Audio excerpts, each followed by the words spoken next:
Halo semua, perkenalkan nama saya Teresia Duta, mahasiswa S1 Akuntansi Undip dari kelompok 12, mata kuliah Analisis Desain dan Sistem kelas C.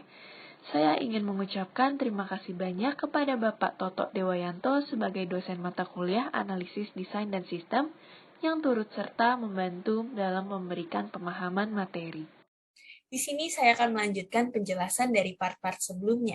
Di sini saya akan menjelaskan mengenai UML, yaitu ada sequence diagram, class diagram, dan juga deployment diagram. Baik, yang pertama yaitu ada sequence diagram. Jadi sequence diagram ini adalah diagram yang menampilkan interaksi antar objek dalam dua dimensi. Sequence diagram ini menggambarkan bagaimana dan dalam urutan apa sekelompok objek bekerja bersama. Sequence diagram ini juga menggambarkan pesan apa yang dikirim dan juga kapan pelaksanaan pesan tersebut dikirim. Baik, untuk yang pertama yaitu di sini terdapat sequence diagram untuk sistem informasi pembayaran SPP. Jadi untuk sequence diagramnya ini akan kami bagi menjadi 3 bagian, yaitu yang pertama untuk login, kedua ada transaksi, dan yang ketiga ada data master. Baik, untuk yang pertama yaitu data login. Jadi di sini ada satu aktor dan juga ada 4 objek, yaitu ada halaman login, check user, data user, dan juga dashboard. Jadi yang pertama di sini aktor akan mengakses halaman login, kemudian menginput username dan password pada halaman login, dan juga menekan tombol login. Dari data-data seperti username dan password yang telah diinput oleh aktor ini akan dikirim untuk dicek dan juga divalidasi pada data user. Dan dari data user ini akan menampilkan hasil. Jadi jika password dan username benar, maka langsung akan menampilkan dashboard. Sedangkan jika username dan password yang dimasukkan salah, maka akan menampilkan pesan password salah dan kembali ke halaman login. Yang kedua yaitu untuk transaksi. Jadi di sini ada satu aktor dan juga ada 2 objek, yaitu menu transaksi dan juga tabel transaksi. Jadi di sini aktor akan mengakses menu transaksi, kemudian dari menu transaksi ini akan menambah transaksi di tabel transaksi, kemudian juga menginput data-data untuk transaksi. Data-data tersebut sendiri terdiri dari siswa, bulan, tahun, dan nominal. Dan juga jika transaksi berhasil ditambahkan, maka akan menampilkan pesan transaksi berhasil ditambahkan. Dan yang ketiga ada data master. Jadi di sini juga ada satu aktor dan juga ada 4 objek, yaitu ada master, data iuran, data kurikulum, dan juga data kelas. Jadi di sini aktor akan mengakses menu master, kemudian dari menu master ini aktor akan menginput bulan, tahun, dan jumlah. Kemudian jika berhasil, maka akan menampilkan pesan data iuran berhasil disimpan. Dan juga dari data master tersebut kita dapat menambahkan data kurikulum, yaitu dapat menginput nama, semester, dan tahun. Jika data kurikulum berhasil ditambahkan, maka akan menampilkan pesan data kurikulum berhasil disimpan. Dan selain itu juga dari data master kita dapat menambahkan data kelas yang terdiri dari nama kelas dan nama kurikulum. Jika data kelas berhasil ditambahkan, maka akan menampilkan pesan bahwa data kelas berhasil disimpan.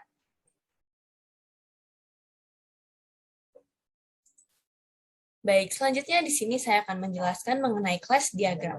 Class diagram adalah diagram struktur yang menggambarkan struktur sistem dengan menunjukkan sistem class, atributnya, metode, dan hubungan antar objek.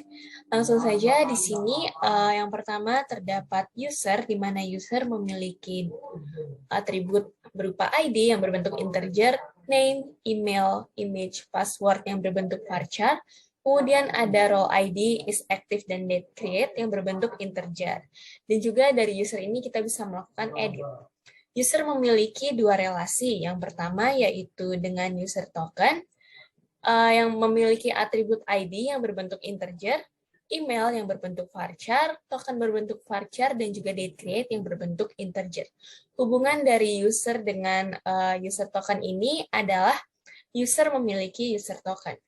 Untuk relasi yang kedua dari user yaitu user role, di mana user role ini memiliki atribut berupa ID yang berbentuk integer dan juga role yang berbentuk varchar. Hubungan dari user dengan user role adalah user memiliki user role. Selanjutnya, user role ini memiliki relasi dengan user access menu, di mana user access menu ini memiliki atribut ID, role ID, dan menu ID yang berbentuk integer. Hubungan dari user role dengan user access menu adalah user role dapat mengakses user access menu. Kemudian user access menu juga memiliki relasi dengan user menu, yaitu yang memiliki atribut ID yang berbentuk integer dan juga menu yang berbentuk varchar. Hubungan antara user access menu dan juga user menu ini adalah user access menu dapat mengakses user menu. Selanjutnya, user menu ini memiliki 4 relasi. Yang pertama yaitu dengan wali kelas, yang memiliki atribut ID yang berbentuk integer, kemudian name berbentuk varchar, email, kelas binaan yang berbentuk varchar, kemudian ada role ID, is active yang berbentuk integer, image berbentuk text, dan juga date create yang berbentuk timestamp. Dari data wali kelas ini kita dapat melakukan tambah, edit, dan juga hapus. Kemudian untuk relasinya sendiri dari user menu dengan wali kelas adalah user menu dapat mengakses data wali kelas. Kemudian hubungan user menu yang kedua yaitu dengan transaksi yang memiliki atribut ID, ID siswa berbentuk integer, kemudian bulan bayar berbentuk varchar, kemudian ada tahun bayar yang berbentuk begin, jumlah bayar juga berbentuk begin, status yang berbentuk varchar, kemudian ada sisa yang berbentuk begin, tanggal bayar berbentuk integer, dan juga nama petugas yang berbentuk varchar. Dari data transaksi ini kita dapat melakukan tambah dan juga delete. Untuk relasinya sendiri dari user menu dengan transaksi, yaitu user menu dapat mengakses transaksi. Kemudian relasi dari user menu yang ketiga yaitu data siswa yang memiliki atribut ID yang berbentuk integer, nick, nok yang berbentuk begin, kemudian nama siswa, jenis kelamin yang berbentuk varchar, kemudian ada kelas ID yang berbentuk integer, kemudian ada nama ayah, nama ibu, dan alamat orang tua yang berbentuk varchar. Dari data siswa ini kita dapat melakukan tambah, transaksi, edit, dan juga hapus. Untuk relasinya sendiri, dari user menu dengan data siswa adalah user menu dapat mengakses data siswa. Selain itu, dari data siswa juga memiliki relasi dengan transaksi, di mana setiap transaksi yang terjadi memerlukan data siswa.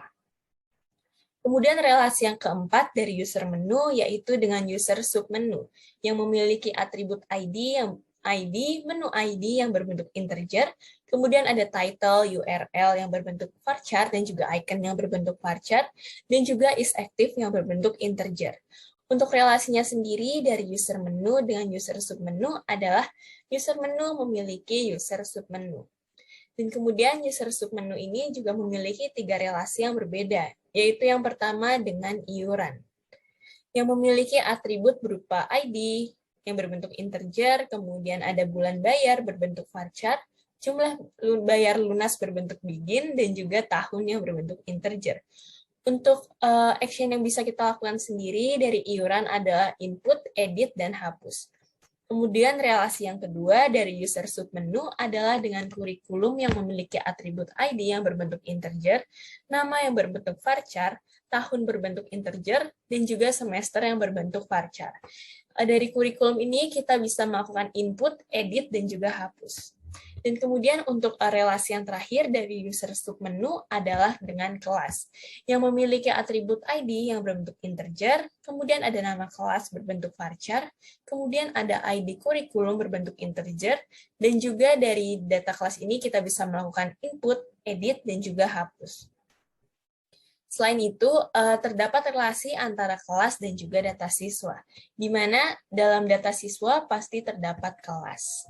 Sekian penjelasan mengenai class diagram. Selanjutnya, saya akan menjelaskan mengenai UML yang terakhir, yaitu deployment diagram. Jadi, deployment diagram adalah diagram yang digunakan untuk memvisualisasikan, menspesifikasikan, dan juga mendokumentasikan proses yang terjadi pada suatu sistem perangkat lunak yang akan dibangun. Tujuan atau fungsi dari deployment diagram ini adalah untuk menggambarkan atau memvisualisasikan secara umum proses yang terjadi pada suatu sistem atau software.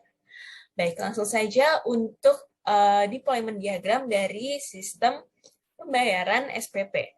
Jadi yang pertama, untuk siap bayar ini dapat kita akses dengan Windows, iOS, ataupun OS. Yang kemudian kita masuk ke PC desktop, kemudian kita masuk ke web browser, dan juga kita dapat mengakses server siap bayar. Dan dari server siap bayar ini kita bisa mengakses database transaksi pembayaran SPP.